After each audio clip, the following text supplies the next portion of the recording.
All right, well, welcome everybody. This is our latest installment of our member open house. Today we're going to be talking about how to register your copyright. Joining me are Honor Brown, Adam Garson, Brian Sheffield, and a special guest, Shay Roggio.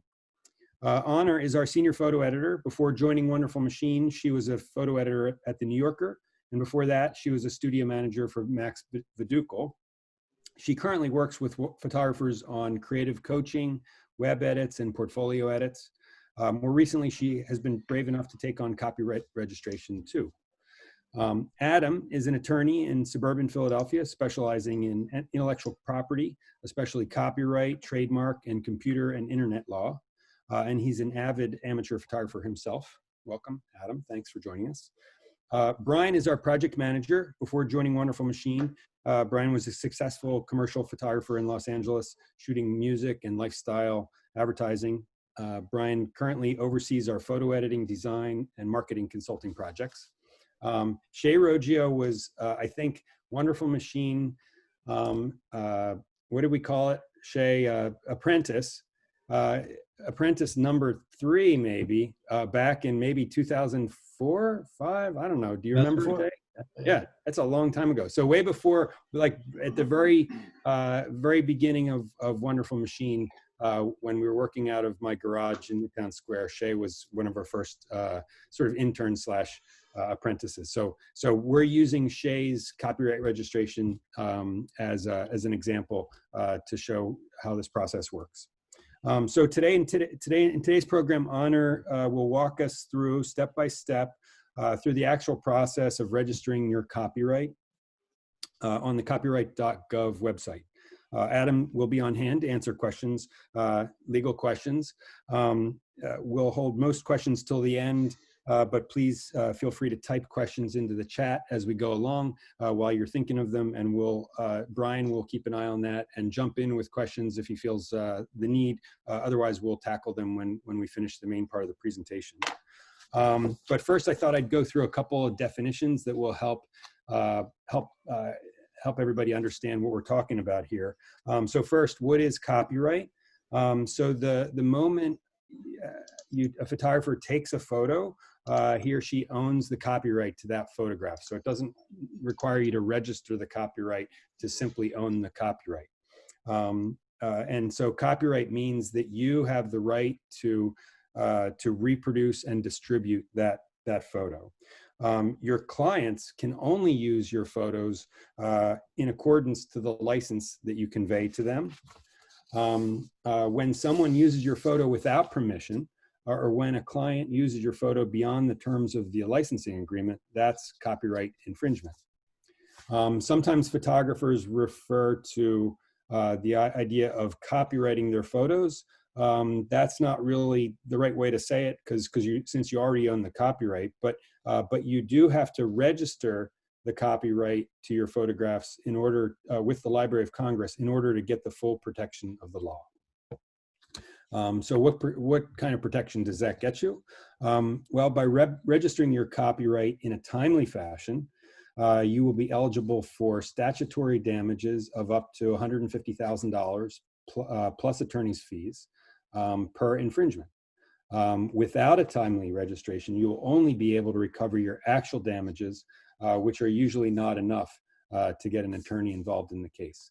So really what it comes down to is, without registering the copyright to your photographs, you have very little leverage to actually pursue an infringement if that happens. And then what does timely mean? The US copyright law gives photographers a 3-month grace period from the time you first publish a photograph or publish an image till the time you file your copyright registration. And so what does published mean? See, there's a lot of definitions here. So we recommend that photographers consider any photo that has left their control as published. In other words, when you deliver a photo to your client, not when your client actually uses the photo, but when you deliver it to your client, that constitutes publication, the publication date of your photo. and otherwise, if you post it on your website or to social media, we would also recommend that you consider that published. Understandably, many photographers are intimidated by the process of registering their copyright. In today's program, we're just going to share with you the simplest possible process of registering your copyright moving forward in time. Meaning as you shoot assignments, week by week, we have a process that we recommend to make it as simple as possible to do this, to take this relatively complex process and boil it down to a simple, sustainable, repeatable process. We recommend that you do this every 3 months, although depending on how much volume of assignments you have, and how much you can afford in terms of time and money to devote to this, you may need to or want to register your copyright monthly or every other month. By the way, in case you missed it, APA did an excellent program with Jeff Sedlick and Stephen Doniger earlier this week called Why Register Your Copyright. I imagine APA will make that a recording of that program available online at some point, but I was not able to find a link to it yet. Also, we included a link to Honore's expert advice article in the invitation this morning. So that covers a lot of this in detail in writing, which will be helpful. So that being said, I'd like to turn over the program to Honore.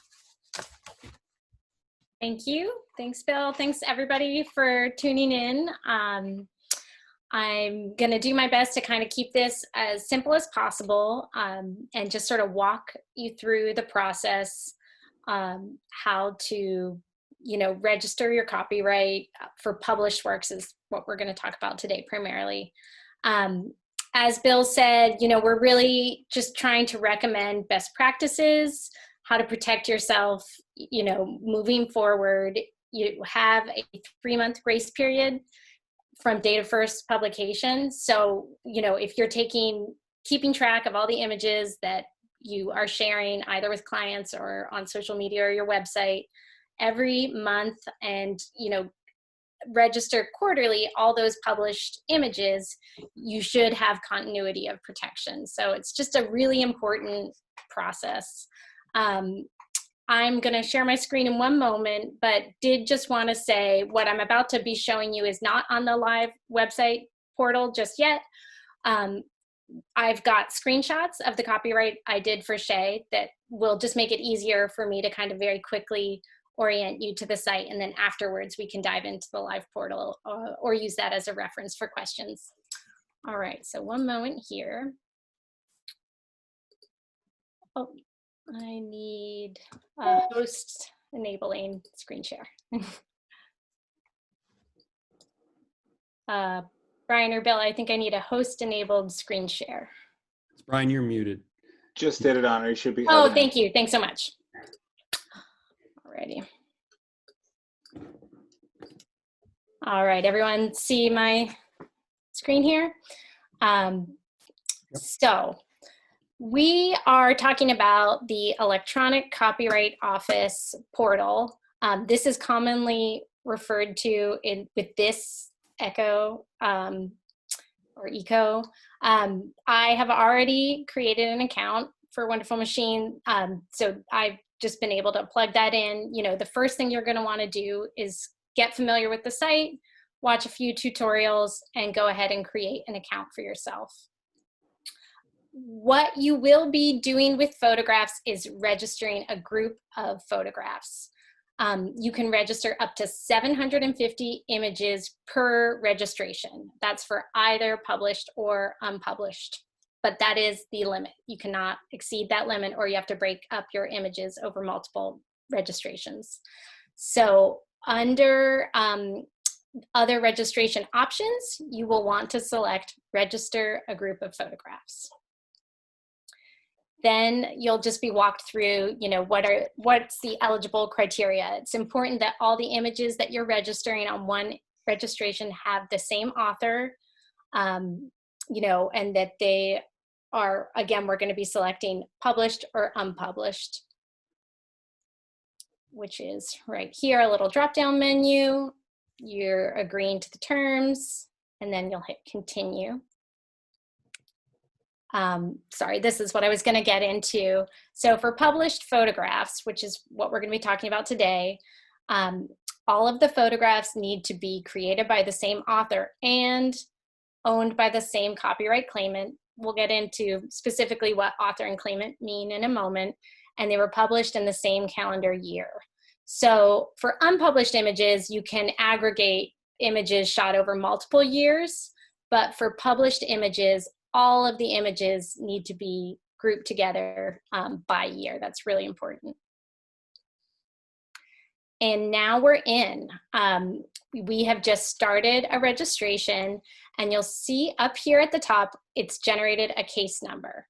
You're gonna wanna write this down right away, paste it somewhere. It's a critically important piece of the process, and we're gonna need it to apply to our title document that we're gonna upload at the end. So this case number is unique to each registration, and it's something that you just have to make sure you hold on to reference at the end of the process as well.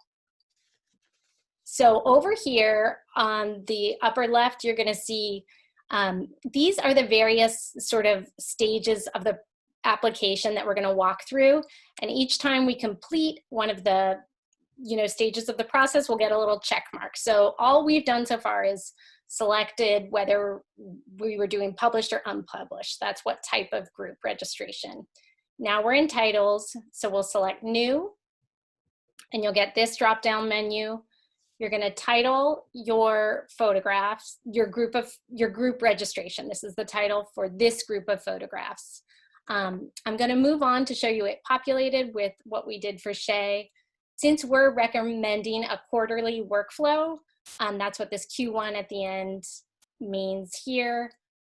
Much like the case number up at the top, the title, this exact title as you've listed it here, will also be something you're going to need to hold on to when we create what's called a title document, basically an Excel document with all the titles of the photos.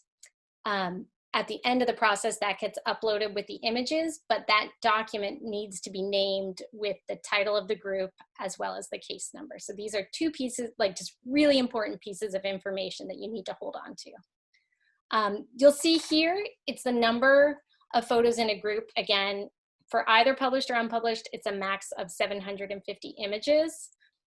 I would highly recommend, actually, there's a certain amount of prep work that will make it easier for you to take care of in advance, including filling out the title document.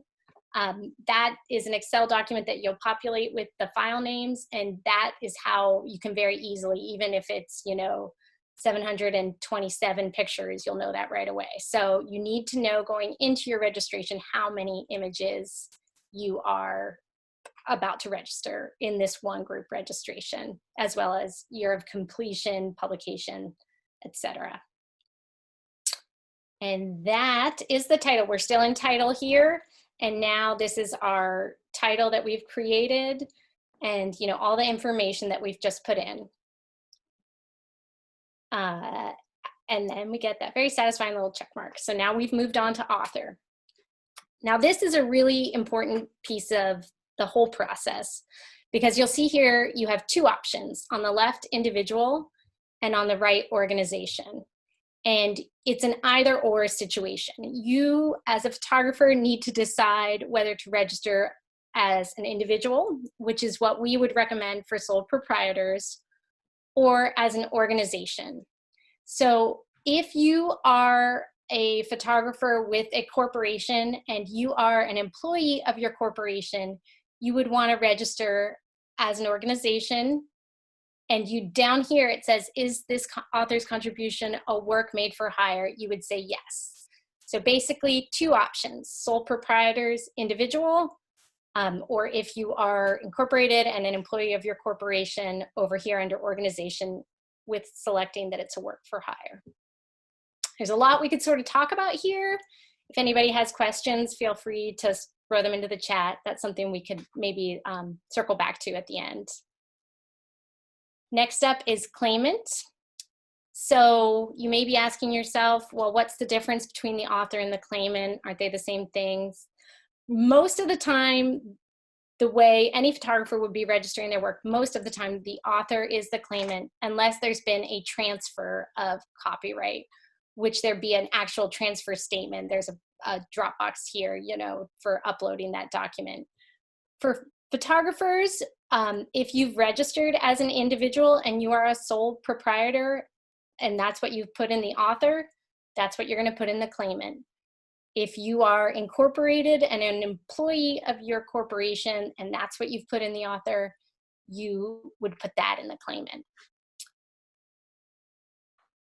And then next up, rights and permissions. So this is actually the public record portion of the copyright registration. So anything that gets entered here will be, you know, available through their website. If anyone's trying to get in touch with you, this is information that allows someone who's doing due diligence to try and pursue licensing your work. This is how they're going to reach out to you. But just be aware that, you know, if you have a studio address, that would be preferable over, you know, a home address, that sort of thing. Whatever you put here is a public record. Then moving on, so the next up is correspondent. So here you'll see that it's my information and not Shay's. So I was the correspondent in this case because I was the person filing on Shay's behalf. So that's something that is totally possible.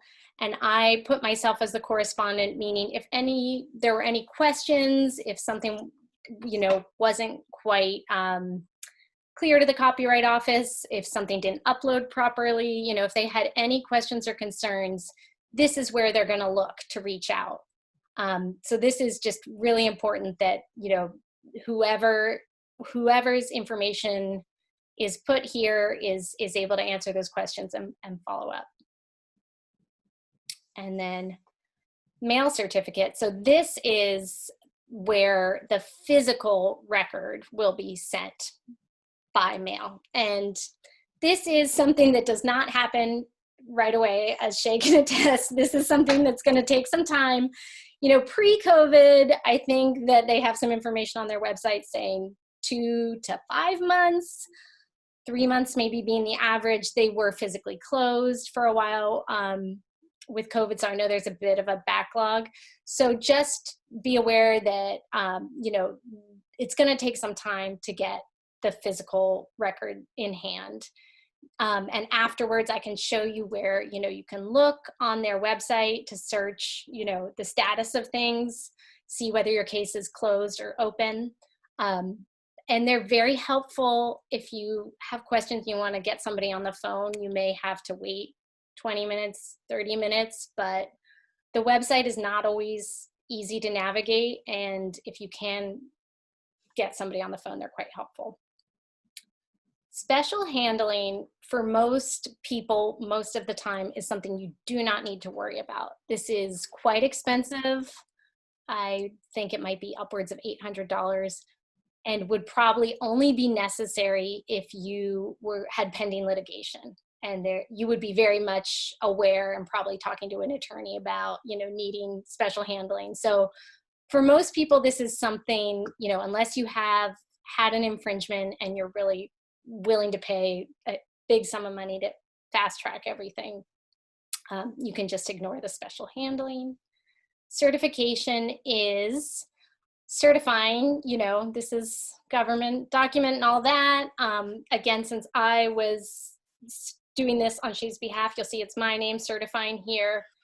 And then this, what I had said earlier about the Excel document, which we're going to get to in a moment, this is where you're putting the full file name of that Excel. It can also be a PDF document, which is, again, titled by the title of your group registration of photographs and the case number. That will be in the actual file name. And that's what you've got to include exactly here. And then there's just a review process. Review your submission. And next up, we're just going to add it to our cart. So here's, if you had multiple cases, multiple registrations, you'd see several, and you could select which ones you want to add to your cart. Then it's important to be aware the cart, it's sort of like a parking lot. It's where your registration will be held while you process payment. So this is the part that we won't actually be doing today, but because to upload the images and to upload the images in the Excel file, you actually have to pay. And the video, the ASMP video that we've included at the bottom of the expert advice article with Tom Madry, their attorney, does a great job actually walking you through, after you've processed payment, how you upload the files along with that title document that we mentioned. So at this point, don't panic if you're like, wait, I haven't uploaded my files yet, or what about that title document? That's kind of counterintuitively, it only comes like after you've paid. So step one, fill out all of the fields required, review your submission, then we're going to go ahead and pay.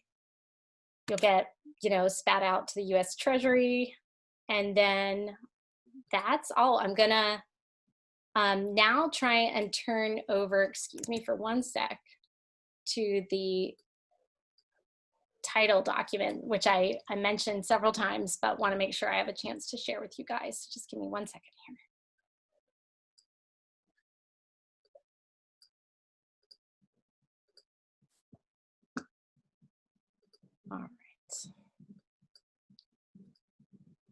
All right, can everybody see this Excel file?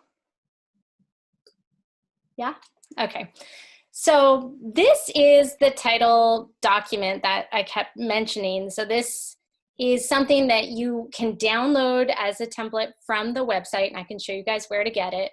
There's two versions of this document, one for published photographs and one for unpublished photographs. There are a few subtle differences in the information that they're asking you, so that just be aware that there's a separate form for published and unpublished works.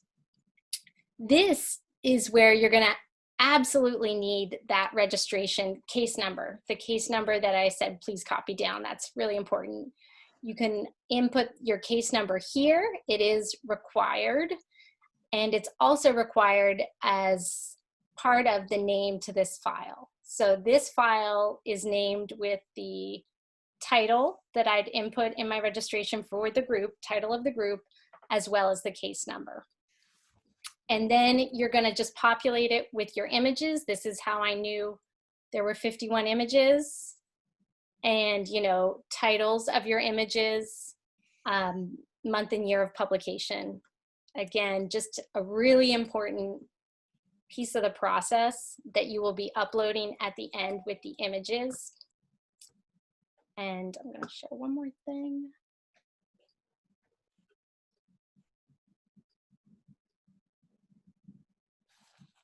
All right.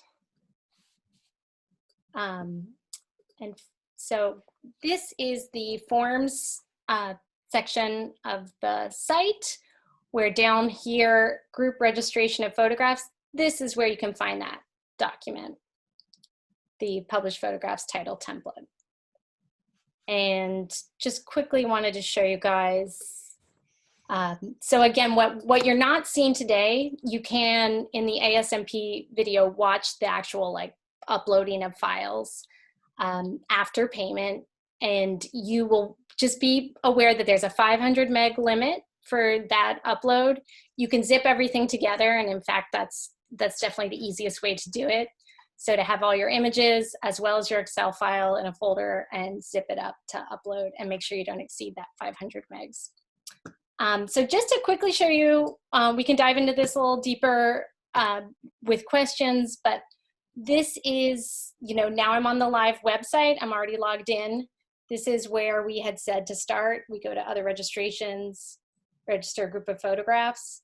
Up here at the top, this is open cases. And this is where you would be able to subsequently check on the status of a registration, and you'll see your case number, and then you'll see either open or closed And, that'll give you some sense of, where you might be in the process. But they are quite helpful. Like I said, if you want to get somebody on the phone and have the patience, to wait a little bit, it's really worth the effort as well to try and do some outreach that way. So that's the basics. Thanks, Honor. Honor, can you, do you mind bringing up that screen again? Oh, sure. So the standard application is just for registering one item. Is that the idea? Correct. Yes. So for most photographers, they're not going to have a standard application because they're going to be registering multiple photographs at a time. Right. Yes. Okay. Yes. I mean, if there was some reason that you needed to just register one image, it would be, you're right, a standard application, I believe. And I noticed that there's a column for on your spreadsheet for the title and the file name. Can they just be the same? I don't believe, yes, they can. Absolutely. Yeah. It's up to the photographer. I think that Copyright Office is not particular about the way you title your files, or Okay. whether I think it could have a title and then a file name. They could be the same thing as well. Got it. And I've got a question that Adam might be able to answer. Interestingly, Shay lives in the United Arab Emirates, and he's American, and he's registering his copyright with the U.S. Copyright Office. But Adam, are you aware of whether there are any considerations for photographers who do live overseas and are working overseas? Should they be, if they are Americans, what is the consideration of filing your copyright in the U.S. versus elsewhere? Well, U.S. copyright law would only be enforceable in the United States. So if you're looking to enforce your copyrights in the United States, you would register them with the U.S. Copyright Office. United States, to my understanding, is one of the few jurisdictions in the world that have a registration process, a governmental registration process, and that's because of the intricacies of the statutory law in the United States. Other countries have facilities for registering their works, but they're not governmental. They're private companies that will register works. I'm not too familiar with those. There is no accommodation that I know of within this process that would assist or any way relate to somebody who is registering a copyright in the United States but lived abroad, as Shay does. The only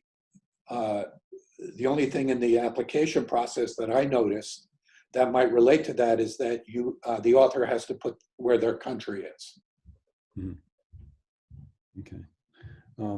And one of the things that a lot of photographers encounter is that since as a practical matter, most photographers don't have the wherewithal to keep up with this on a regular basis, and often photographers find out about an infringement and then they realize they can't pursue it unless they've registered the copyright. And assuming that they don't want to spend $850 to do an expedited copyright registration, if they do sort of start the registration process, do they need to wait till they get that certificate back in order to proceed with any kind of claim? Absolutely. And that is, there used to be different views of that prior to 2019, but in 2019 there was a Supreme Court opinion which held that you have to have the registration in hand in order to sue for copyright infringement under the Act. And in cases where presumably there are some copyright infringements that are just sort of one and done, like a publication of an image in a magazine, let's say, but there may be some infringements that are ongoing, like if you've got a book that has subsequent editions, or something that's being sent out to an audience over a time period. If you register the copyright,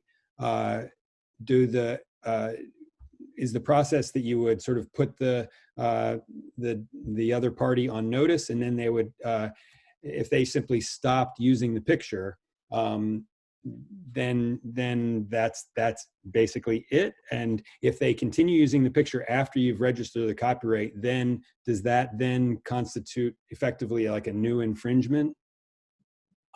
Actually, the majority position, as I understand it, is it does not. If the infringement began before the date of registration and continues past the date of registration, then it does not qualify for statutory damages, unless you can demonstrate that the infringement that occurred after registration is a separate act. And that, of course, becomes complicated because it's a question of fact. So what constitutes a separate infringement has to be deemed on a situation-by-situation basis. Got it. It seems like there's so much detail to this registration process. For example, if a photographer is incorporated, but they put, instead of putting their corporate name as the author, if they were to put their individual name as the author, or for example, they don't tick the work for hire checkbox, how much do those details impact the enforceability of a copyright registration? They could impact the details of it. However, if the claimant were to change after the registration, there should be some paper record, an assignment, or other document that would memorialize that change. And that would clean up any kind of problem that there might be with respect to ownership. If you've designated the wrong person as the author, that might be problematical, because it's all based upon who is the creator of the work. And if you got the creator wrong, then the registration would be invalid. So for example, if I'm Bill Kramer Photography Incorporated, and I really should put Bill Kramer Photography Incorporated as the author, but if I put Bill Kramer as the author, are they going to come back and say, oh, well, you filled out the form wrong? Well, and so I think that might depend. If you were not a sole proprietorship, if you were a single member LLC and you made that mistake, probably doesn't matter, because a single member LLC is treated as a sole proprietor anyway for taxation reasons and for other purposes. But if you belong to a big organization and made that mistake, it might be problematical. But I've never had a situation like that, so I don't know what the precise answer would be, but that would be my educated guess. Mm-hmm.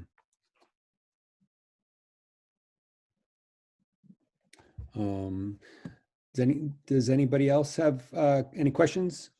There's a lot of good questions in the chat here. Yeah, go ahead. Yeah, this one's probably good for you, Adam. This is from Stuart. He's wondering for long-term value, what's better to register as a company that might not last, or as an individual? Well, that is partly a legal question and partly a business question. It's legal to the extent as to, why do you create a company or a corporation in the first place? You do it because you want to insulate your personal liability. You do it for tax reasons. There may be other reasons to do it too. So if if there's a potential for being sued because of the contents of some photograph, or you may want to have your organization own the photograph so that they bear any liability arising out of it. It could be liability for infringement or defamation, or who knows what it is, but your corporation insulates your personal assets so long as you've been able to maintain the corporation personally. On the other hand, it's a business issue because you know, who do you want the company to own the photographs? Is that better for your business situation? So that if you were to sell the photographs, that the company owns it and that has to distribute the money, or do you want to have it have the income directly because it's you own the photograph? I mean, that's really a business question that has to be looked at from a situation by situation point of view. Really good. A couple other, you know, business questions here too. Matthew's wondering, just out of curiosity, what line item would be we'd use for the $50 fee in someone's bookkeeping. I imagine that would just be, you know, November 2020 copyright registration.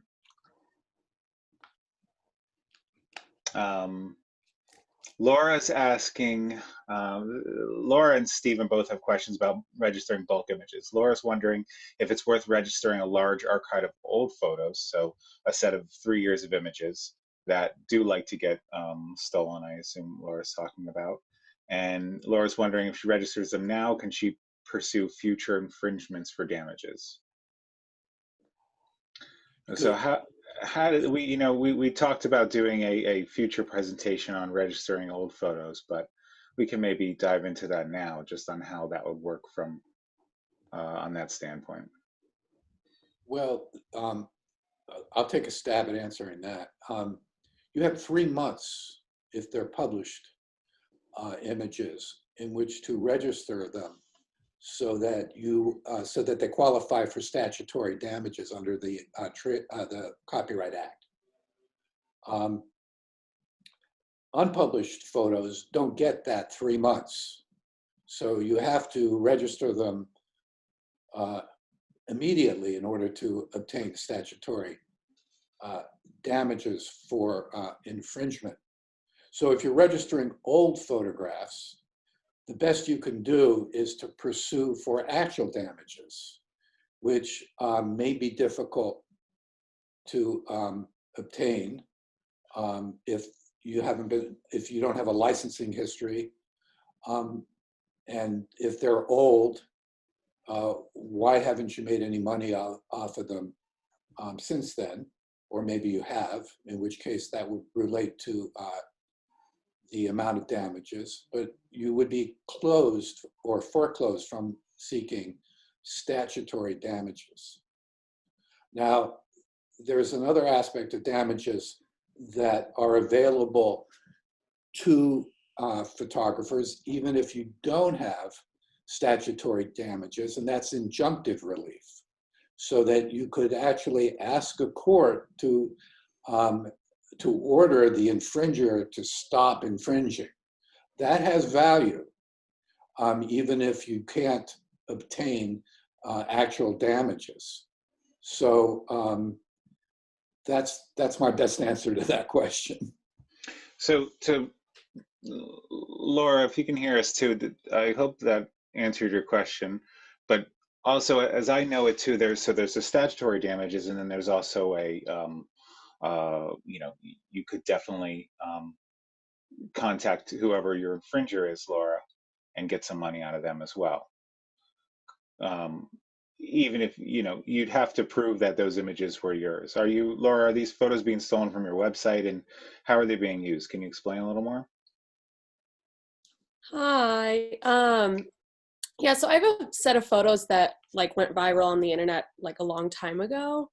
And they still get picked up. There's a couple of infringers who are just mean and nasty about it. So I didn't know about injunctive relief. So that's a good thing for me to even just know that it exists. I didn't even know that that was an option. Right. So yeah, I think that helps answer some of that for me. Thanks. Are these people who are being mean and nasty about it, are they reputable companies, or are these just bloggers somewhere? Bloggers, but then, you know, you get popular enough on Facebook, you sell your Facebook account, and now it's owned by an ad agency. You know, there might be other forms, other actions that you could take against them that don't relate to copyright infringement. They may be Okay. damaging your reputation. That's, Yeah. yeah. So I wouldn't dismiss it entirely just because you don't have copyright registrations. There's always more than one way to skin a cat, and that's particularly the case with lawsuits. Got it. Cool. Thanks. So this kind of leads us to another question from Stephen. We're assuming, Laura, these are a ton of images that you'd have to register in a bunch. And so Stephen's asking that question too. So 750 images in a batch is a lot. And in putting all that information, the image name, the title, into a spreadsheet, and wondering if there is Honor, if you have any tips or suggested method to help automate that.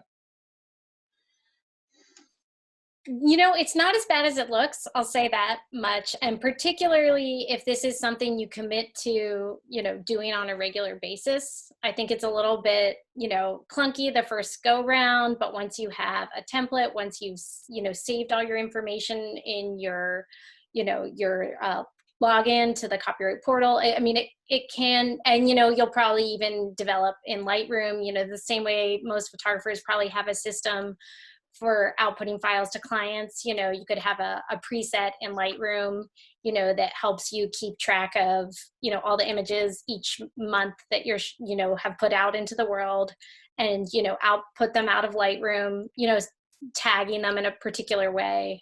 And just having a folder that captures, just to make it a habit that anytime you're sharing work publicly, whether it be for a client or somewhere on the web, that you're outputting a small low-res version of that file and just kind of building a catalog. I think this is why I did just want to say, I think it gets way more complicated retroactively, or kind of looking at this huge body of work and trying to kind of figure out what to do. I think it's sort of, if a photographer can develop a workflow that's sustainable and relatively easy, and just sort of keep track of what work is being shared each month, and then do this, quarterly registration, $55, if you can keep it to that 750, but still it's not a huge amount of money, and it's really not a huge amount of time once you get used to it. And I think it's just so worth the investment to protect yourself, given that it's endlessly more complicated after the fact to try and figure out what to do. Or, just you might not have the full coverage of the law if you're trying to seek damages, as we've been discussing. Mm-hmm. That leads us to a good question from Matthew too, about which images to register. So Matthew, your question here is if I register a bunch of images from a shoot, a few selects might be published, but the majority are outtakes. Should he separate the two registrations? Matthew, are you saying in like an editorial context, maybe you send the publication 20 air quotes final images, but they only run 4?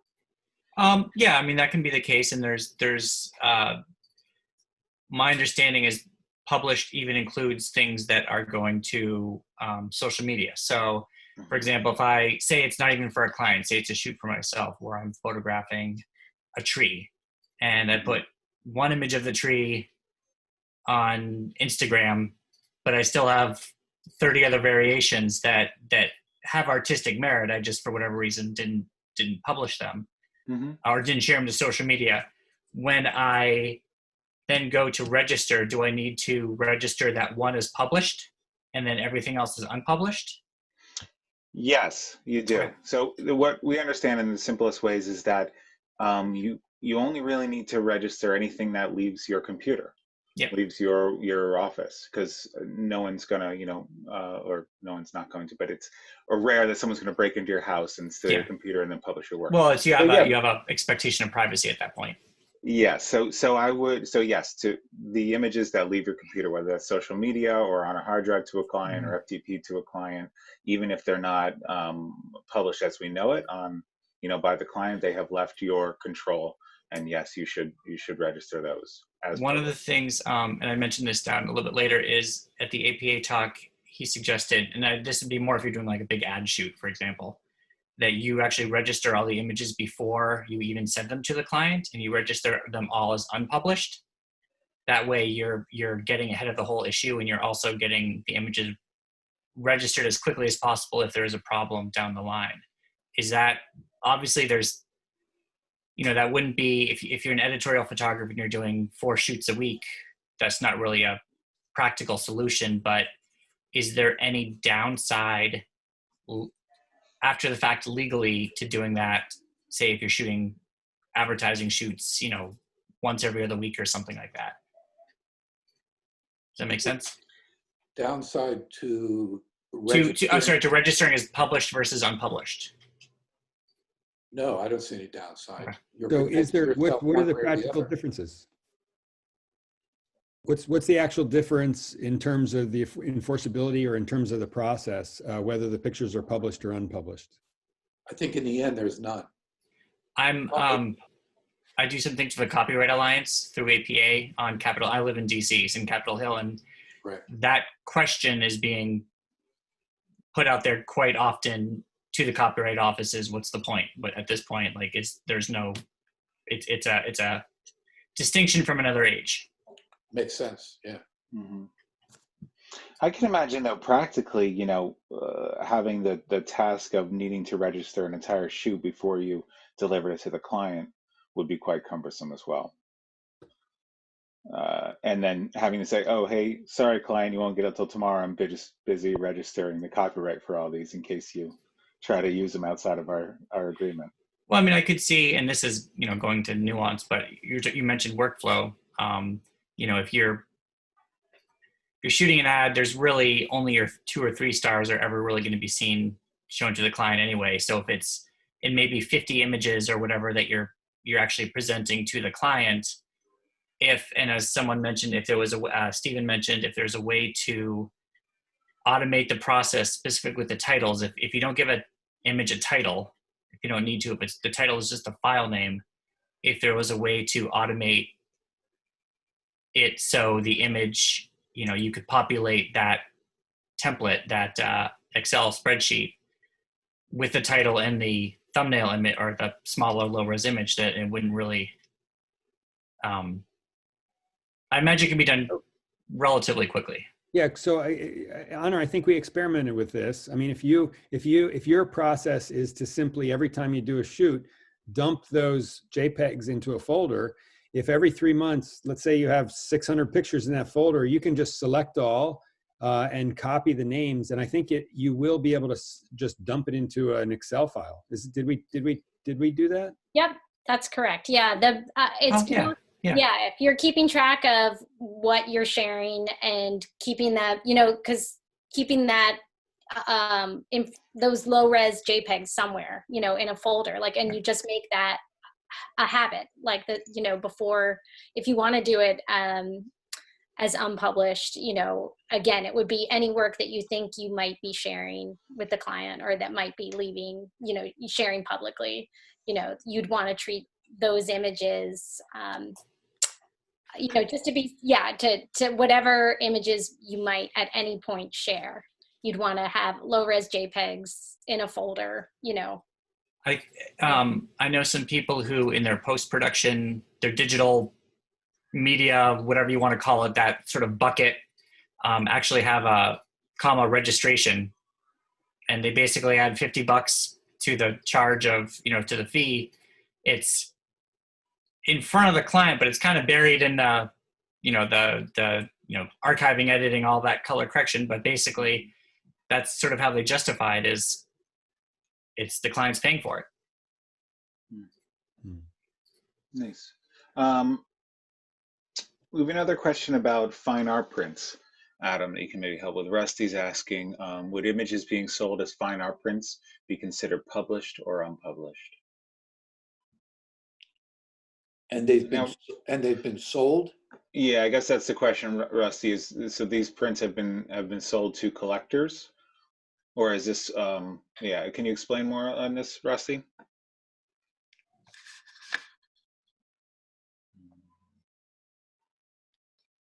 He's not chiming in. So let's assume yes, they have been sold as fine art for display only. And then they definitely have been published because they're now in somebody else's hands and it can be redistributed by them. Okay. In the definition in the act of publication, the notion of distribution is key. So, and that's why for a period of time, it was unclear as to whether you posted something on a photo sharing site, whether that was distribution or not, or rather whether that was publication or not. And the fact of the matter is that implicit in posting photographs on a sharing site, you are in fact inviting people to distribute it. And therefore, I would say that would be considered publication. And there is case law to support that. Good to know. Laura's not with us anymore right now, but she asked a good question I think should be answered. She says she works with editorial photo agencies regularly, and technically she owns the rights to the work, but the agency distributes the work. Should she be registering the material? And does the agency need to be included as a co-author? She is the author and the owner of the rights, then she should register them. Mm-hmm. Absolutely. So I think that goes to the question or the conversation we were having the other day of like, generally, us as the photographers own the rights to the image, unless it's, you know, specifically said in your agreement and your financial arrangement with the person who hired you that there's a copyright transfer. In which case, you know, if you're doing a shoot for Apple Computer or something and they were going to own the copyright, you wouldn't even have this question because you wouldn't need to register the copyright. Right. Yeah. Okay. So that brings up an interesting point. Adam, what happens if you as a photographer register the copyright to your picture, and you know, if you're shooting an ad campaign for some brand, are they also potentially registering the copyright to their ad? And then if there's an infringement, how does that work out? Well, if you're working for a big company, typically there would be an agreement and it would spell out who owns the rights. So if the photographer went ahead and previously registered the rights, but it was his customer that owns the rights per the agreement, all he would have to do is to create an assignment agreement whereby he would assign any rights that he has. But if the photographer doesn't transfer any copyright and is just licensing use of the picture to a client, the client would have no reason to register the copyright unless it was like, if you, for example, if you're the New York Times, right, and you register the copyright to your entire issue of the newspaper each day, that's sort of a combination of a whole bunch of other people's copyrighted material, right? So if there's an infringement, how does that work out if the photographer has copyright on individual pictures, but then somebody's all that turns on the agreements that are in place. If without the agreements, it's the owner of the copyright that has the right and the right to sue for infringement. If the agreement specifies who pursues infringers, then it's the agreement that would take precedence. Mm-hmm. And one other related question, you may have mentioned a little bit earlier that depending on how a photographer prices their work, historically might impact the amount of money that they can get when they go to pursue a copyright infringement. That's right. So even though the statute might say up to $150,000, if you have two photographers, one who usually sells her pictures for $10,000 a piece and another who sells his pictures for $100 a piece, the $10,000 photographer is going to make more money on this on an equivalent copyright infringement. Is that yes? They're going to get awarded more money. Well, keep in mind that statutory damages is an option. If you select to pursue statutory damages, you are foreclosed from pursuing actual damages. But are the statutory damages more like an absolute amount, or are they a function of are they a function of the value of the pictures in the marketplace, or are they a function of the value of the photographs? Yeah, that's a good question.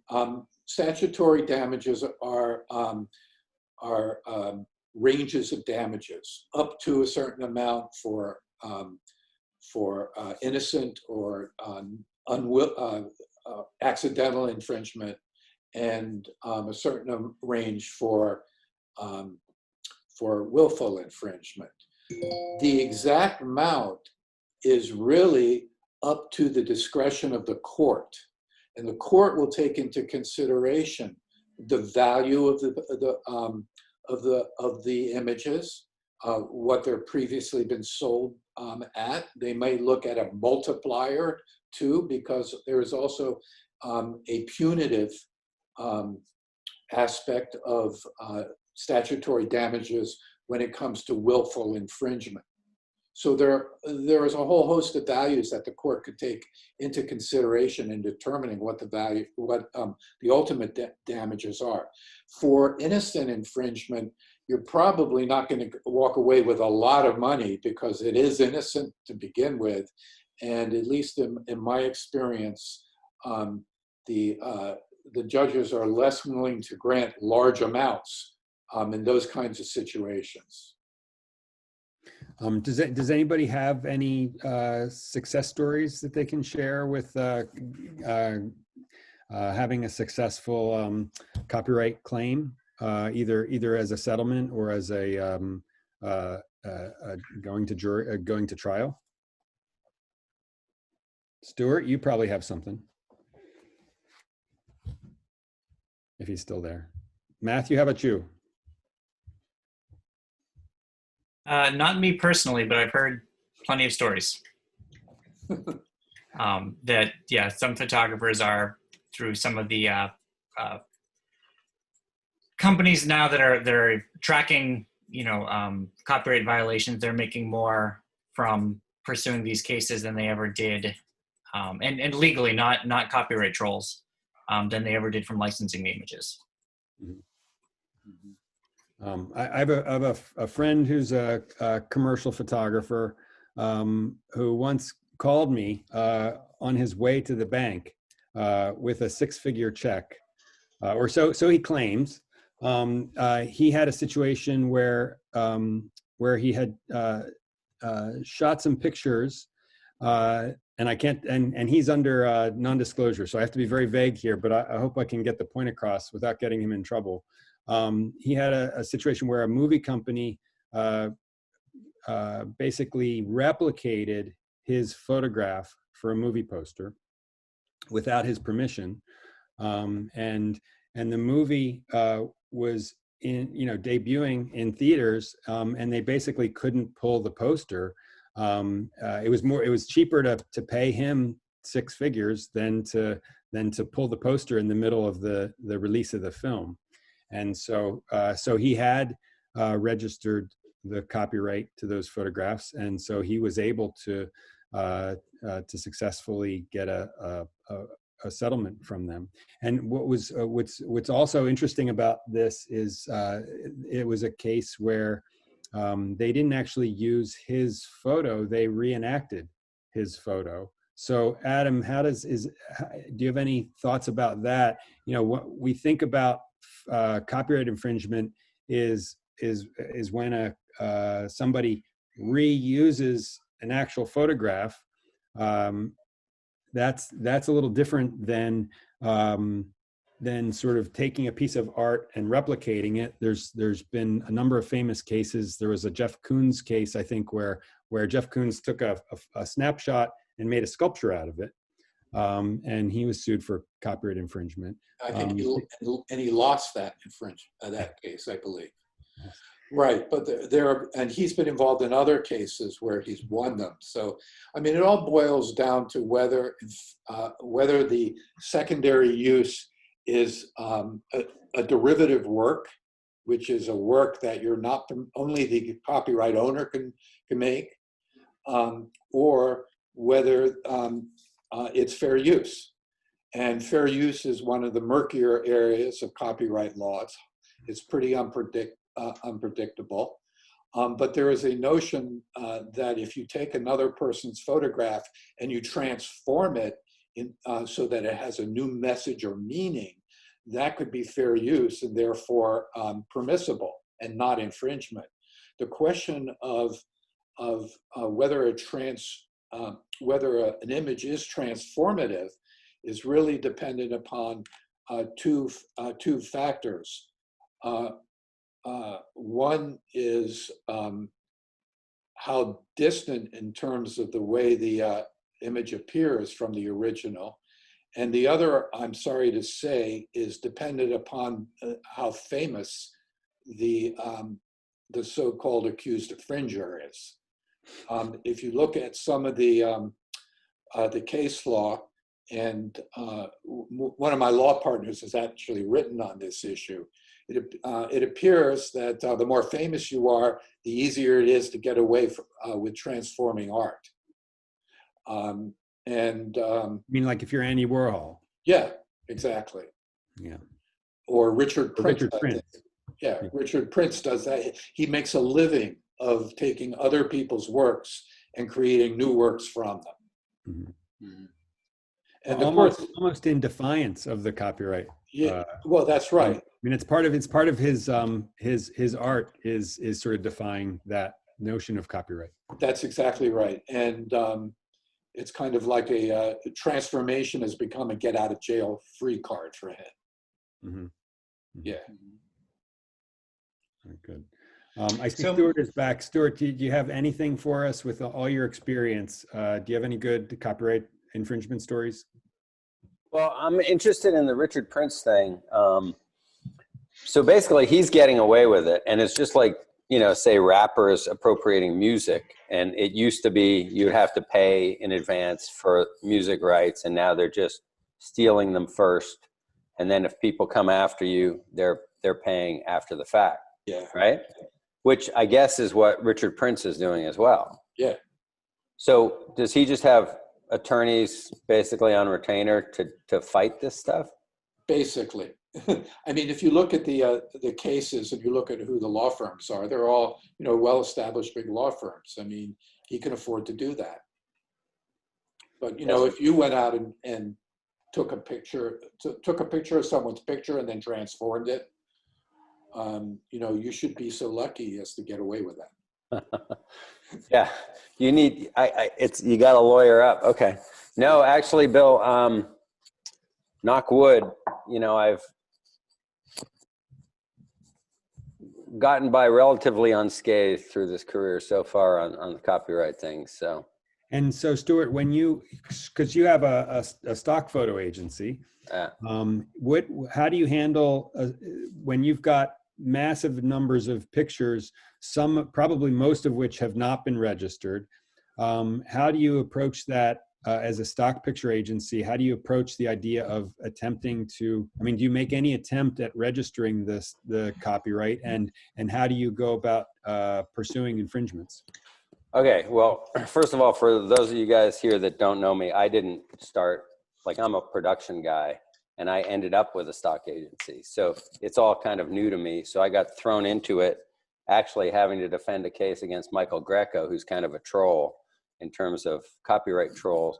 Like his MO, and I walked into this like day one when we took over, he would put pictures with an agency and then shortly thereafter ask for a recall, like say they're no longer available, and the agencies had to put it out to all their resellers to take them off their sites, like all over the world. And in the old days before APIs, when people were distributing hard drives, we got caught. Basically a small agent in Holland didn't take them down, and he found them. I don't know, he has a company that just trolls for them. And the sale was a $300 sale. So we're like, okay, well, we'll pay you the sale. They're taking them down now. And he's like, no, and he came after us, and our insurance ended up paying $450,000, which was ludicrous, but I'm just chalking that up to bad attorneys. But it's because I can't even tell you, because statutory damages would have been $10,000. So I'm still not sure how, but if you want to be interested in how somebody coming from the commercial world and our world is basically making a living out of throwing stuff out there and looking for unauthorized usage, you should look at Greco. He's got a whole company with lawyers now that are doing that. So that's the only time. But in terms of the other way around, I know there used to be, there are all these companies like Pick Rights, that you register, you give them your pictures and they throw it out across the web and see everywhere that they find it. And then you have to go through and see if it's an authorized use or an unauthorized use. Now that's easier for us individual photographers because you know who your clients were and you know where you've licensed them. But when you get into like licensing companies, and you have these pictures that have been out in the world for 10 years or something, I mean, unless you want to go back and cross-reference, that's where, tech platforms like what Getty has they're good at doing that, and I know Alame has a huge platform that just goes after copyright infringement. So unless you're set up for it and that's really part of your business model, I mean, I prefer to make pictures and stuff like that, but yeah, so anyway, this is really valuable though. I like everything you guys said, and it's always been a challenge for us on this end from the production world just to continually get our stuff registered. So what do you do about copyright registrations in your stock? Nothing. I do it just for mine personally, because they're coming from other photographers, so they supposedly are supposed to have done it. Now, I represent more people who are defendants in the infringement area than I do the other way around. And I have represented at least one or perhaps two who were caught by Getty of using unlicensed photographs. Right. But my experience has been that Getty is pretty fair about what it demands of infringers. Basically wants the licensing costs that they would have had the infringers paid for a license, which is fair. Yeah. Yeah. Right. And the legal fees, or if there are any. Yeah. Right. If there totally. are. I think that's totally fair. And I think that, I think that's great. And I think this whole thing that I don't know how they'll ever do it, like with some kind of blockchain technology that you could just track it, that will be great if it ever comes to be. But I do have one other question I want to ask everybody here.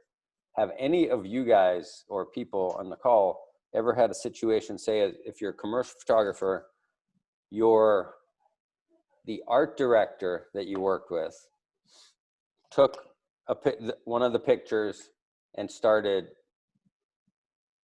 making posters and putting it on bags and t-shirts, without paying you or without crediting you because they were the art director? Did that happened to me. That's happening to me. And we did, and I sensed it, and that it was not registered in advance. So did that happen within the company that the art director worked for, or was their bag making a personal project? Personal project. Yeah. Did you call him out on it? Yeah, but it's like he's a client and he's a friend, and it's like, Right. I mean, it's a real difficult situation, So was it actually the picture you took, or was it like, did he take it over your shoulder? No. It was our file. So are you going to Wow. share, are you saying, hey, are we going to share the revenue from that? I mean, I trying to do that in a nice way, obviously not working with him again either, but but yet these guys are saying, okay, so this guy, in his defense, so he hand painted some words on a kid. So it was his, I mean, it gets kind of gray, right? It's like, is it his artwork on the person who I photographed that was just part of the photograph? So, you could get into a legal tussle, but I figured, Yeah. I don't know. That's a hard balance. I mean, I can imagine that this art director making these, screen printed tote bags is not making a ton of money from it. So it's more just an ethical thing. Um, I, I don't know if it's a small art director and you made $1,000 on the shoot, maybe you want to call them out on it. But if it's a repeat client and you're making, 30 grand a couple times a year, Yeah. maybe you let it slide. Yeah, no, exactly. Yeah. That's my thoughts. I mean, unless he, is started a business selling these totes and is making tons of money, but I can't imagine so. I also know too, and probably everyone on this call Well, can I attest to have this. one question because I think it's important in this regards is what does a model, I mean, you're talking about a picture of a kid. Is there a model, I'm thinking that a picture of a minor is being sold on. Well, we had a clean release. For you or for him? Well, for me, yeah. So. Well, then, so he doesn't, he's sick the parents on him. Well, that kid's got some psycho aunt somewhere. Yeah, I mean, I guess it's one of those things. It goes back to, where do you want to spend your time and what's the upside on it? Granted, if it was on a Gucci bag, I'd go for it, But well, that's why, honestly, my first thing is like, I've done some work with kids and I get very protective of, who's selling images of a kid with paint all over them and where are those images going? And do you have, and going back to it being something of an ethical question, do you have any responsibilities for, that's where I don't want to say child welfare, that's going probably a little too far, but. No, I hear you. It's total it gets into ethics and it gets into, it's a slippery slope, And then that's a hard one to navigate too with someone who's a client and like you said, a friend, and also art directors and creative directors, especially on a big commercial shoot like that. They take ownership of everything, that this is all concocted in their brains, and they're the creators of all this. So some art directors, creative directors I've worked with have been a little worse on that than others, but Adam, as a legal matter, isn't the copyright assigned to the person who made physical the artwork? What's the artwork and what's the photograph? The artwork is. So what I mean is that so that's a complicating factor if the art director has actually painted on the kid, but separate from that, if you've got an art director saying, oh, well, let's have the kid pose like this, if it might be collaborative to a certain extent, but only one person is pressing the shutter. It's only the person who's pressing the shutter is the person who makes the photograph. Right. They are the owner of the photograph, absent an agreement to the contrary. So if this guy takes a photograph, I don't understand, was the artwork done on the model or on the photograph? It's on your website, right? Yeah, on the model. Yeah, I've seen it. Yeah. Oh, yeah. On the model. Yeah. It doesn't matter. It's the photographer who owns the rights to the photograph, absent some agreement to the contrary. Yeah, again, it's yes. So Stuart, with your permission, I just took can I take a screen grab of something I think that was in the series from your website and share it on the chat? Yeah, but now I'm going to have to come after you, man. That's why I wanted to ask permission first. Yeah. You could probably just screen share. So I think it's a good conversation on the value of our time and the value of what the image is worth and what we can prove it's worth. I syndicate my celebrity editorial stuff through Corbis, and a couple times a year I get a check from them for licenses that I didn't know about and that they didn't know about, that they went after through a Greco type situation where they just scour the web and then say, hey, you're using these images, here's an invoice. From mostly blogs in countries of Europe we've never been to. Hey, you guys, has anyone seen that smart frame technology? No, go on. Okay, it's actually really cool. They're based in the UK. It's actually it's a link that you would put into your site, and that's the challenge in terms of getting it to work everywhere.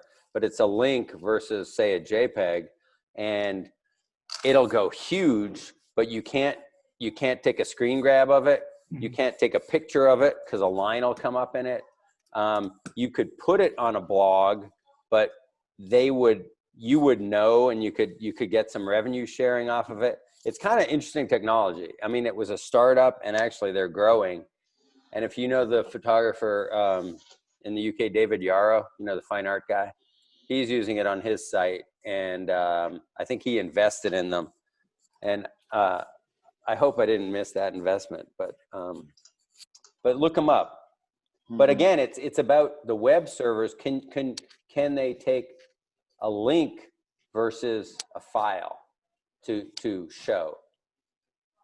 So that's the thing. When they could take a link, that technology will blow up. Do you want me to just share those pictures, or that is one of them? It is. Yeah, it was. It came orange because of I was hovering over it, I guess, when I clicked it. But here, I could find the whole picture actually. While you're doing that, Stuart, Adam and Stuart both related to that. You know, I sometimes think about ASCAP and BMI and the way they have basically gotten all the musicians and record companies together to work collectively to enforce copyright on music. And so you know, when you go into a bar and they're playing music, they're paying a royalty. Yeah. And so either Adam or Stuart or anybody else, is it possible that there's an analogous situation that photographers could use to basically create a union of photographers where we could collectively track usage and collect royalties? Without getting into too much detail, that is absolute. There are people who are trying to do that. They've been trying for like my whole career. Like I remember, wasn't it the Copyright Collective that there's a ACA, American Copyright.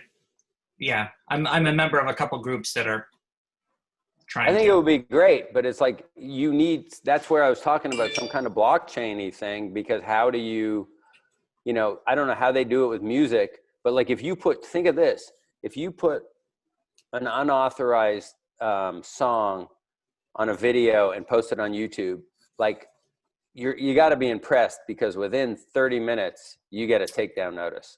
That's amazing. Well, I mean, the technology is there because you can drag an image into a Google image search bar and it'll tell you where it shows up on the web. That's true. Yeah. So it's there. It's whether it's people choose to use it. But I've been in meetings again through the Copyright Alliance and some other things about that very subject, and they approached was BMI. They approached one of them about basically doing the back end for it. Yeah. And I think I can say that. Anyway, did you guys see that picture? Hang on, I had it. I dropped it. Yeah. So that's, you know, okay, my picture, his art, you know, his word, not his words, but his painting. So, you know, you could go a variety of different ways. Well, on the flip side of that, what about a retoucher on the end of it? That's exactly. A retoucher who's like, when I'm done with the image, it doesn't look anything like what it did before because of alterations and everything. I mean, it's certainly transformative. So if I would argue what a retoucher can do can be transformative, could they actually copyright the work as a separate piece of art? But weren't they trying for a while? I don't know.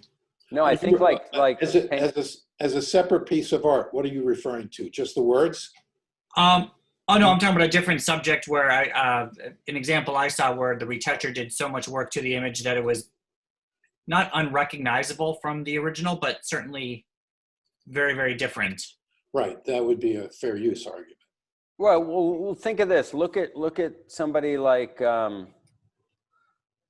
call it like Eric Almos's stuff. You know, it's totally all composited, and he works with great retouchers. It's his vision. He hired them to do it, right? But yet they put it together under his direction. But so, you know, it's whether their contract with them was a work made for hire, right? For their services versus. Yeah. All right. Well, I think we're running out of time. So thank you all. Does anybody have any last minute comments they'd like to throw out? If they haven't already. All right. All right. Well, thank you all for joining us. That was very informative. Honor, thank you, and Adam and Shay and Brian. We've got every month we're going to be doing these member open house presentations.